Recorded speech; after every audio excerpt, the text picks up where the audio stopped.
사랑하는 주님의 제자들 여러분, 오늘 성령 강림 후 세 번째 주일을 맞아 여러분 모두에게 예수 그리스도 안에 있는 충만한 은혜와 축복이 가득하시기를 기도합니다. 여기 아요아는 봄인가 했더니 벌써 초여름이 성큼 다가온 가운데 오늘도 이렇게 주님의 은혜로 예배에 임하고 있습니다. 여러분들이 계시는 일리노이와 위스콘신과 미시간과 뉴욕과 또 세계 도처에서 이 예배에 함께 하시는 분들이 계시는 것은 어떤지 모르겠습니다만 모쪼록 하나님의 은혜 안에서 모두 건강하고 행복하시기를 기도합니다. 그럼 오늘 성령 강림 후 세 번째 주일날 아침에 하나님의 영광의 예배에 초대받고 함께 하신 여러분 모두를 환영하며 전능하신 하나님 우리 아버지, 우리의 구주가 되시는 예수님, 또 우리의 성화주가 되시는 성령님을 예배하는 자리로 함께 나갔으면 좋겠습니다.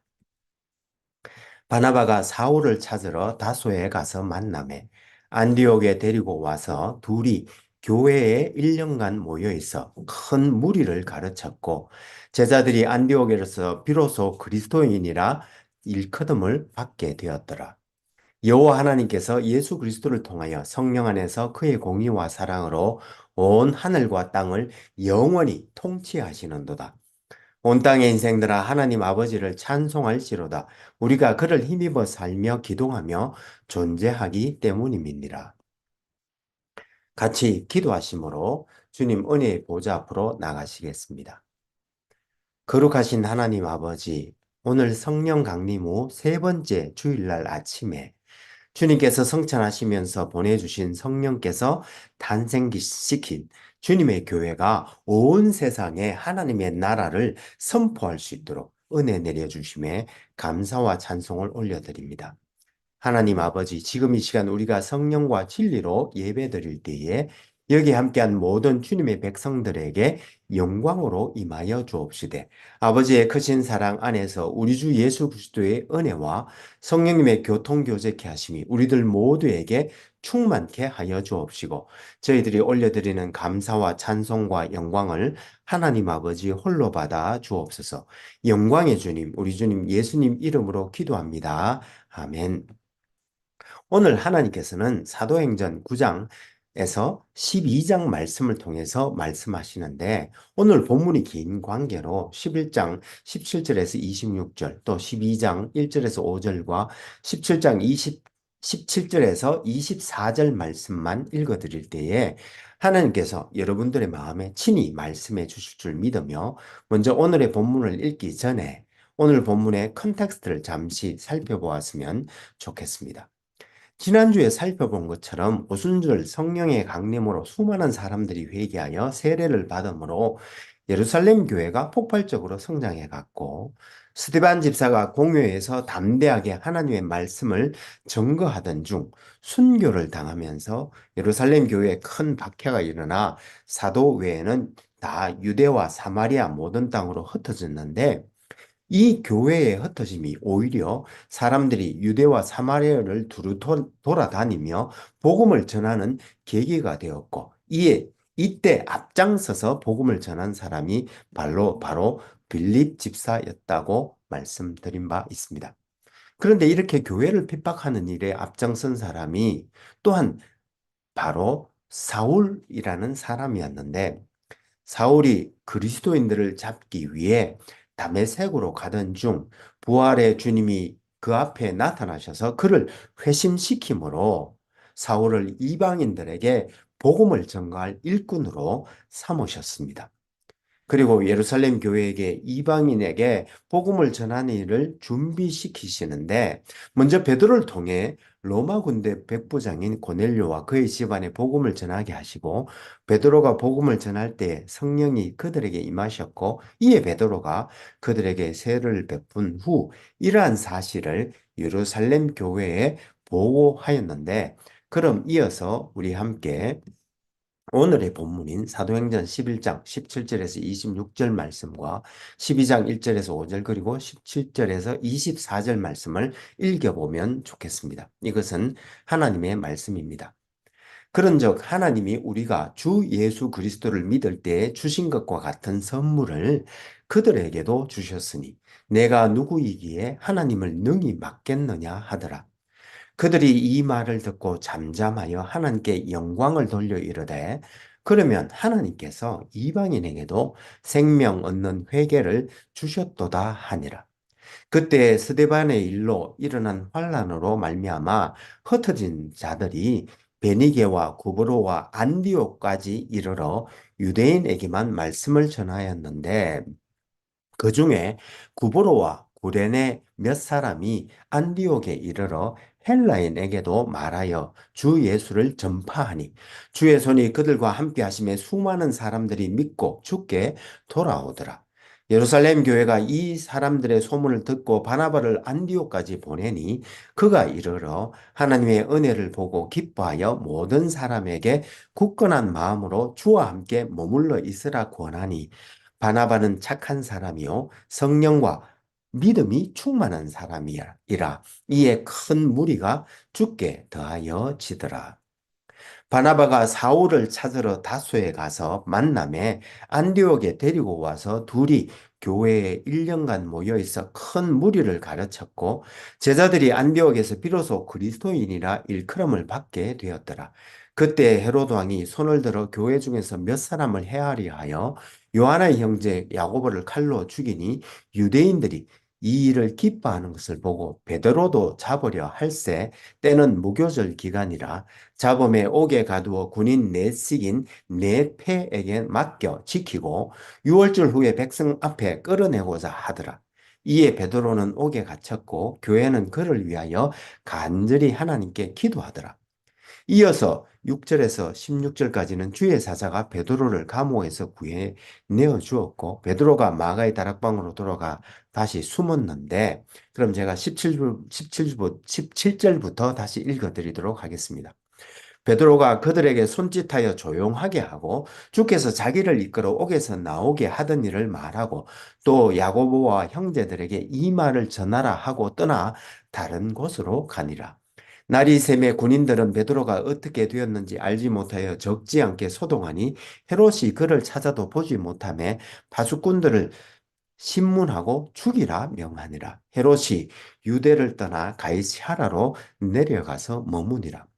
헤롯이 두로와 시돈 사람들을 대단히 노여워하니 그들의 지방이 왕국에서 나는 양식을 먹는 까닭에 한 마음으로 그에게 나아와 왕의 침소 맡은 신하 블라스도를 설득하여 화목하기를 정한지라. 헤롯이 나를 택하여 왕복을 입고 단상에 앉아 백성에게 연설하니 백성들이 크게 부르되 이것은 신의 소리요 사람의 소리가 아니라 하거늘 헤롯이 영광을 하나님께로 돌리지 아니하므로 주의 사자가 곧 친히 벌레에게 먹혀 죽으니라. 하나님의 말씀은 흥왕하여 더하더라. 이것은 하나님의 말씀입니다. 다 같이 감사합니다, 하나님. 잠시 기도하시겠습니다. 오 주님, 지금 이 시간 하나님의 말씀을 듣기를 원합니다. 하늘의 지혜와 진리의 말씀을 들을 때에 성령의 조명하심으로 우리의 마음을 여시고 말씀을 깨닫게 하여 주옵시되 주님의 생명의 말씀에 순종하는 은혜를 더하여 주옵소서. 성령을 보내주신 우리 주님 예수님 이름으로 기도합니다. 아멘. 오늘 성령 강림 후 세 번째 주일날 아침에 여기에 함께 하신 모든 분들에게 우리 주 예수 그리스도의 은혜와 우리 아버지 하나님의 크신 사랑과 또 성령님의 권능 주심과 교통 교제케 하심이 충만하시기를 기도합니다. 오늘은 여러분들과 함께 하나님의 선교에 대한 개념을 알아보고자 합니다. 지난 반세기 동안 선교에 있어 가장 큰 영향을 미친 것은 바로 하나님의 선교라는 개념이었습니다.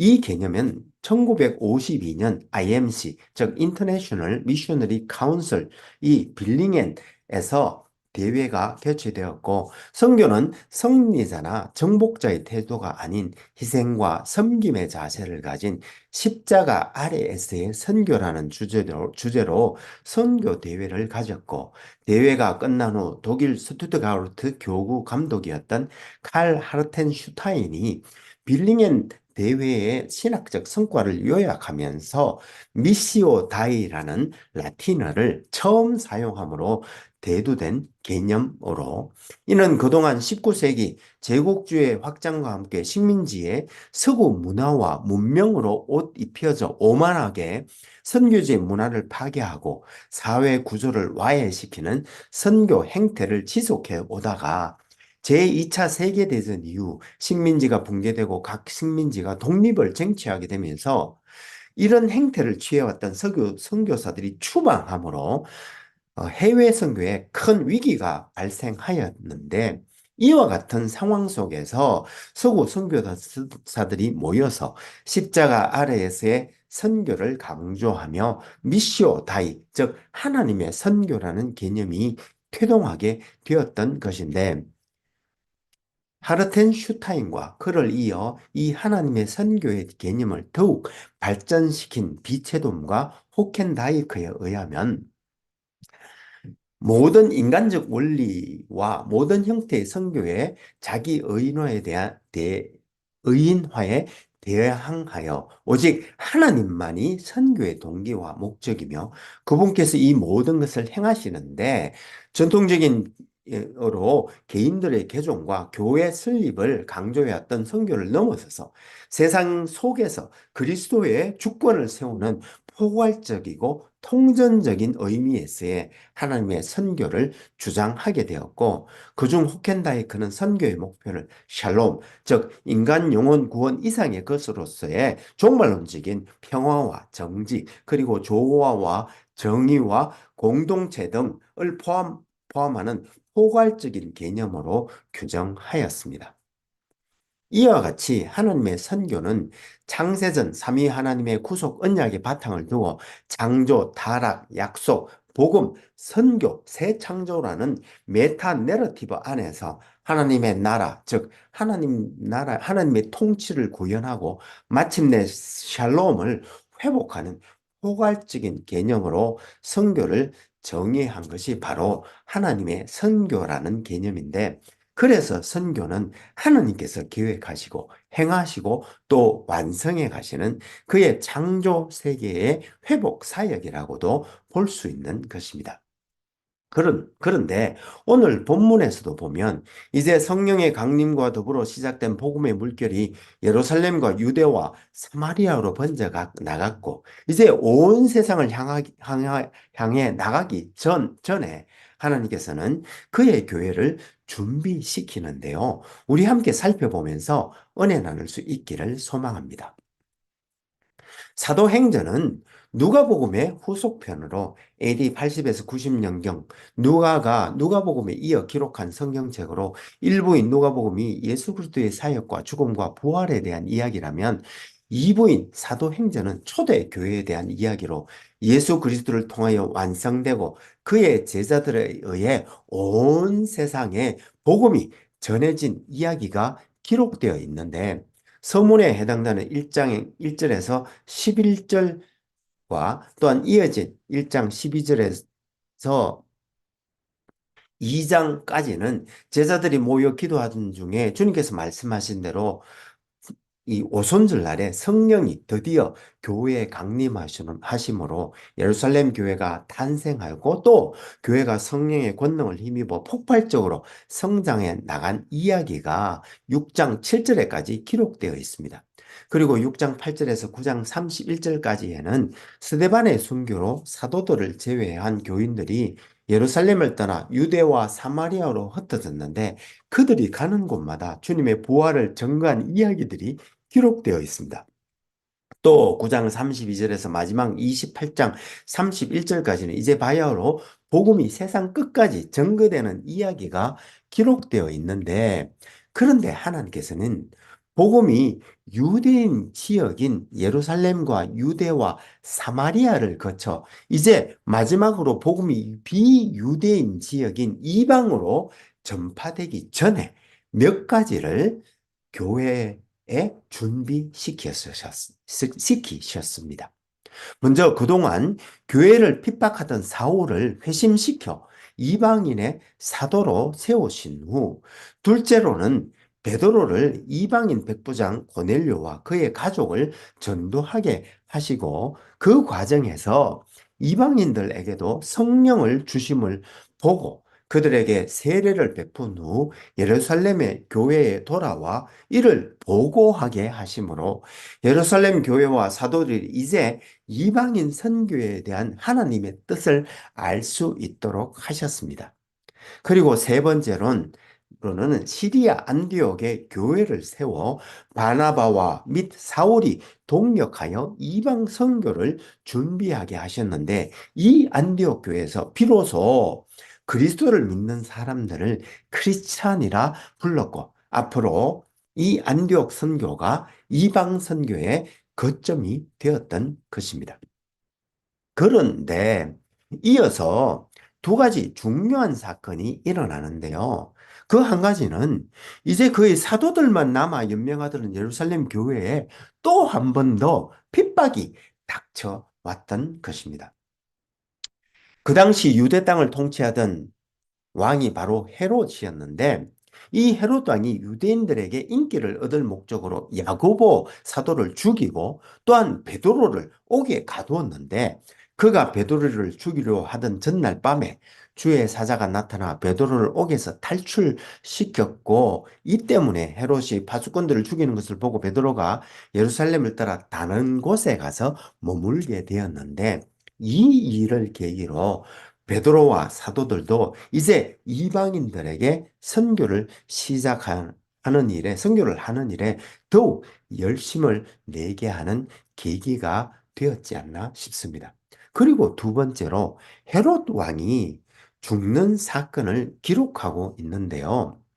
이에 대하여 유대인 출신 로마 역사가 요세푸스가 쓴 유대 고대사를 살펴보면, 헤롯이 베드로의 투옥과 추록 사건이 일어난 직후 가이사라로 가서 머물다가 황제 클라우디스가 영국 원정에서 승리한 날을 축하하기 위한 날이자 클라우디스 황제의 생일날 연설을 하기 위해 은실로 짠 왕복을 입고 가이사라의 원형극장 위에 올라갔을 때, 그때 마침 떠오르던 햇살을 받아 은빛 왕복이 눈이 부시도록 황홀한 빛을 내는 가운데 그는 연설을 시작했는데, 이때 두로와 시돈에서 온 사람들이 그를 향해 신이다, 신이다 라고 하며 열광적인 환호와 찬사를 보내었고, 이에 마치 자기가 자기 스스로 하나님이 된 것처럼 착각에 빠진 헤롯이 그렇지, 그렇지, 내가 신인가 보다라며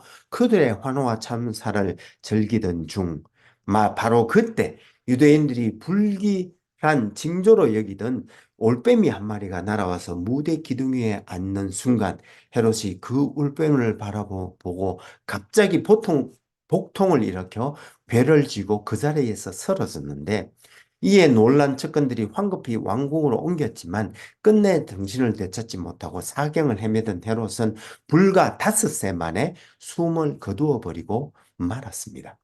이에 대하여 성경은 23절에서 헤롯이 영광을 하나님께 돌리지 아니하므로 주의 사자가 곧 친히 벌레에게 먹혀 죽으니라고 간단하게 기록하고 있지만, 그의 할아버지였던 헤롯 대왕 또한 같은 병으로 죽은 것을 보면 이 사건은 가문의 그러한 변고일 뿐만 아니라 어떤 범상치 않은 것을 말하고 있는 것이라 여겨지는데, 이렇게 이방 선교를 앞두고 로마의 정치 종교 시스템의 상징이었던 헤롯 왕이 은빛 옷을 입고 자기 스스로 신인 양 뽐내다가 죽은 이 사건은 바로 실은 앞으로 팍스 로마나, 즉 로마의 평화 시대가 붕괴되고 팍스 크리스티, 즉 그리스도의 평화의 때가 올 것을 상징하는 것으로 볼 수 있을 것입니다. 즉 BC 31년 가이사르 사후 계속되던 암살과 내전을 옥타비아누스가 종식시키고 원로원으로부터 아우구스투스란 칭호와 함께 황제로 등극하여 로마 제국을 다스리기 시작하였는데, 이때로부터 로마는 약 200년 동안 무력으로 이룬 팍스 로마나, 즉 로마의 거짓 평화의 시대를 구가하고 있었는데, 하였고 아우구스투스와 그 이후의 로마의 황제는 심지어 하늘에서 내려온 신처럼 떠받들어졌으며 이때 로마의 유명한 작가 베르길리우스는 그의 서사시 아이네이스에서 로마의 한 젊은이가 평화와 풍요의 시대를 도래시킬 것이라고 노래하였는데 이 옥타비아누스가 바로 아우구스투스가 될 때 나이가 33살이었으니 베르길리우스가 찬양한 사람은 바로 아우구스투스였다고 사람들은 말하고 있는 것입니다.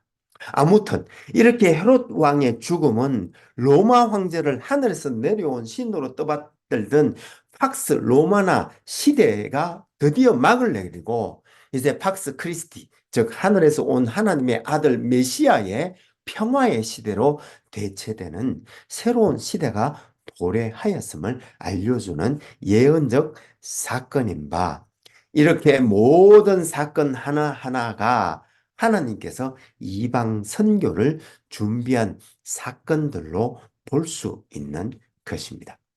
그런데 여러분, 하나님의 세계 선교 사에는 이와 같은 신기하고 놀라운 일들이 비일비재한데요. 우리의 조국의 선교 역사도 또한 아주 독특하게 주로 말씀을 중심으로 한 자생적인 신앙 발생 형태로 기독교가 전래되었습니다. 무슨 말인가 하면 한국에 먼저 소개된 천주교는 17세기 초엽 천주교 관계 서적들이 조선에 유입되어 난민 학자들에게 연구됨으로써 학문적 관심을 먼저 불러일으켰고 실학 운동에 작을 주는 동시에 서학, 즉 서쪽에서 온 학문이란 새로운 학풍으로 생겨났다가 1770년 홍요한이라는 사람이 천주교 계명을 실천하기 시작하는 등 이어서 권철신, 정약전, 이벽 등 천주교 신앙이 삭트게 되었습니다. 그러다가 1984년 이승훈이라는 사람이 북경에서 영세를 받고 돌아와 이벽과 정약전 등과 더불어 신앙 공동체를 세우고 전도를 시작하였는데 불과 몇 년 후에는 1800년에 와서는 이들이 1만 명으로까지 늘어났습니다. 그러나 1801년 대박해가 일어나 교회가 거의 폐허화되었는데 이러한 와중에 이러한 박해를 피해 중국으로 피신하였던 천주교인들을 마침 중국 선교를 위해 1863년 중국에 들어왔다가 아내를 잃고 힘들어하던 영국 런던 선교회 소속 토마스 선교사가 그들을 만나게 되었고 이에 토마스 선교사는 조선 선교에 대한 비전을 품고 조선어를 공부한 후 마침내 1866년 여러분들이 잘 아시는 바와 같이 제너럴 셔먼호의 통역관으로 승선하여 상당한 양의 책과 성경을 가지고 조선으로 들어왔는데 이 토마스 선교사가 바로 개신교 선교사의 효시라고 볼 수 있습니다.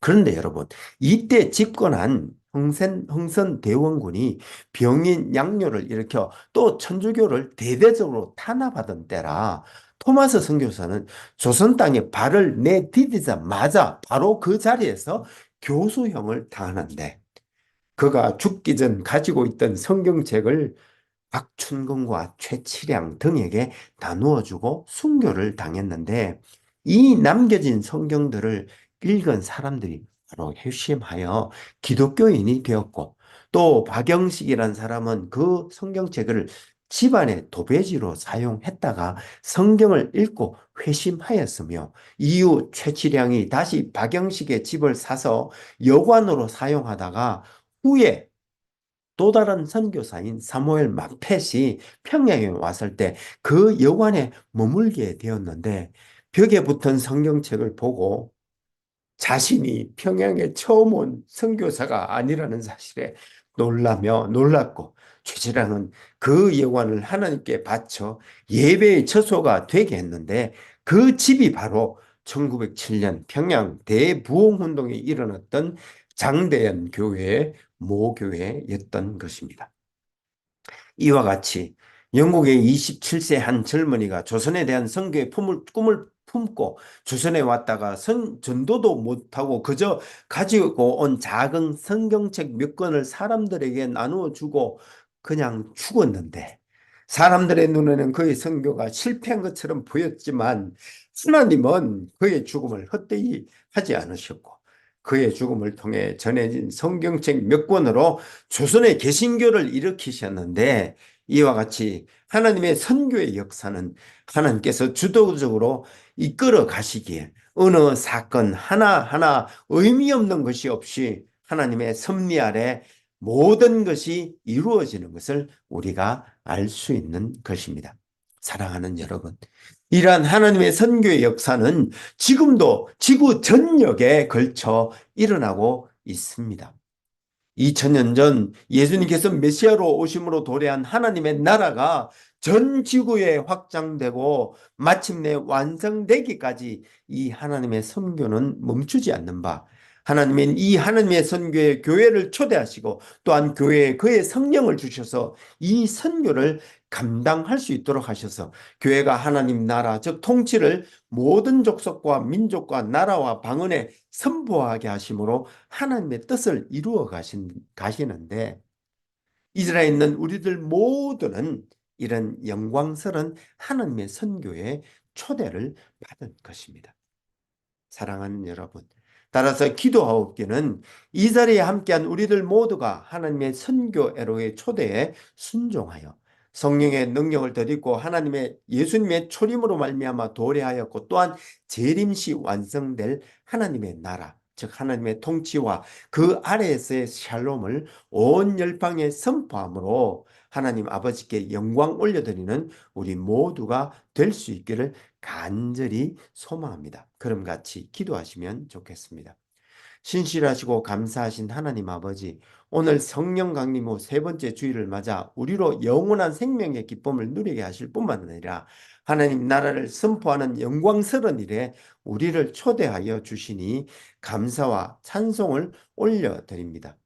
주님, 이 시간 십자가 밑에 엎드려 간절히 기도하옵기는 하나님의 선교로 부르실 때, 하나님께서 하나님의 선교로 부르실 때 우리가 순종할 수 있도록 해주시고, 성령의 능력을 힘입어 온 열방에 하나님의 나라, 즉 하나님의 통치를 선포함으로 하나님께 영광 올려드리는 우리 모두가 되게 하여 주옵소서. 은혜가 풍성하신 우리 주님 예수님 이름으로 기도합니다. 아멘. 이제는 우리 주 예수 그리스도의 은혜가 매일매일 우리를 새롭게 하며 우리 여호와 하나님의 크신 사랑이 우리로 하여금 형제자매와 이웃을 품고 사랑으로 섬기게 하되, 성령님의 권능 주심과 교통교제케 하심을 통하여 선한 일에 열심을 낼 때에 우리가 다음에 다시 만나는 그날까지 하나님의 나라를 선포하는 영광스러운 일에 참여함으로 하나님께 영광 올려드리는 우리 모두가 되게 해 주시기를 간절히 축원하옵나이다. 아멘. 감사합니다, 여러분. 오늘 성령 강림 후 세 번째 주일날 아침에 우리 성령님의 권능과 교통 교제케 하심이 충만한 복된 날 되시고, 모쪼록 무르익어가는 초여름 날씨에 하나님의 은혜와 기쁨과 사랑이 넘치는 복된 한 주가 되시기를 기도합니다. 혹 여러분들 중에 다음 세대를 세우고자 하는 저희 한울교회의 비전에 성원해 주시기를 원하시는 분은 페이팔 계정 혹은 젤러 계정 info@churchbeyondborders.com으로 후원해 주시거나, 혹은 책을 보내실 분은 Church Beyond Borders 앞으로 책을 쓰셔서 교회 주소 3626 온타리오 스트리트 에임스 아이오와 50014로 보내주시면 감사하겠습니다. 그럼 다음 주에 다시 은혜로 만나 뵙겠습니다. 사랑합니다. 감사합니다. 축복합니다. 바이.